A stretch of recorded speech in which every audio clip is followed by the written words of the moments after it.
أعوذ بالله من الشيطان الرجيم. بسم الله الرحمن الرحيم. إن المتقين في جنات ونعيم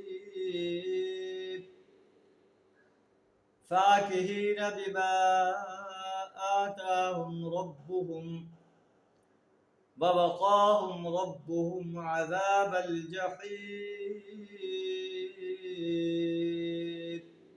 صدق اللہ العظیم. سورہ طور آیت نمبر 17 اور 18 آپ کے سامنے تلاوت کی. قرآن کا یہ اعجاز کہ جب وہ جہنمی انسانوں کا منظر بیان فرماتا ہے، اس کے ساتھ جنتی انسانوں کا بھی منظر بیان فرماتا ہے. ان المتقین فی جنات و نعیم، متقی لوگ باغوں اور چشمے ہوں گے.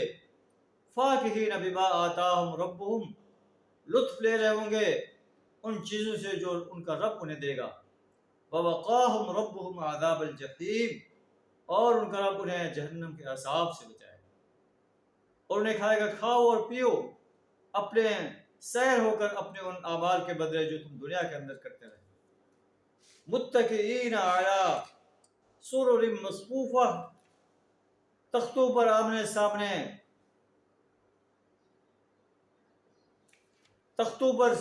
سامنے، تکیے لگا کے بیٹھے ہوں گے. وَزَوَّجْنَاهُمْ بِحُورٍ عِينٍ، اور ہم خوبصورت آنکھوں والی حوریں ان سے بیاہ دیں. اور وہ لوگ جو ایمان لائے اور ان کی ذریت نے ایمان میں ان کی اتباع کی، ہم ان کی اولادوں کو ان کے ساتھ ملا دیں گے اور ان کے اعمال میں کوئی کمی نہیں کریں گے. کل امرئ بما کسب رہین، ہر شخص اپنے کسب کے بدلے رہن ہے. وَأَمْدَدْنَاهُمْ بِفَاكِهَةٍ وَلَحْمٍ مِّمَّا يَشْتَهُونَ، ہم ان کو ہر طرح کے پھل اور گوشت جس چیز کو بھی ان کا دل چاہے گا دیے چلے جائیں گے. وہ ایک دوسرے سے جام شراب جو ہے لپک کر لے رہے ہوں گے، جس میں نہ کوئی یاوہ گوئی ہوگی نہ بد کرداری. ان کی خدمت میں وہ لڑکے دوڑتے پھر رہے ہوں گے جو انہی کے لیے مخصوص ہوں گے. وَأَقْبَلَ بَعْضُهُمْ عَلَى بَعْضٍ يَتَسَاءَلُونَ، یہ لوگ آپس میں ایک دوسرے سے دنیا کے بارے میں گزرے ہوئے حالات پوچھیں گے اور کہیں گے اِنَّا كُنَّا قَبْلُ فِي أَهْلِنَا مُشْفِقِينَ، ہم اپنے گھر والوں میں ڈرتے ہوئے زندگی بسر کرتے تھے کہ کہیں ہم سے کوئی ایسا عمل نہ ہو جائے جو ہمارے لیے تباہی کا باعث ہو. فمن اللہ علینا، اللہ نے ہم پر احسان کیا.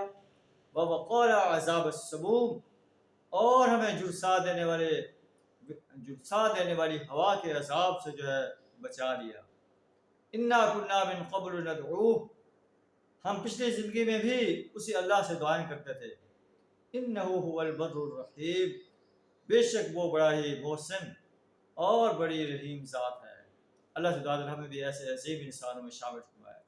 وآخر دعوانا الحمد للہ رب العالمین.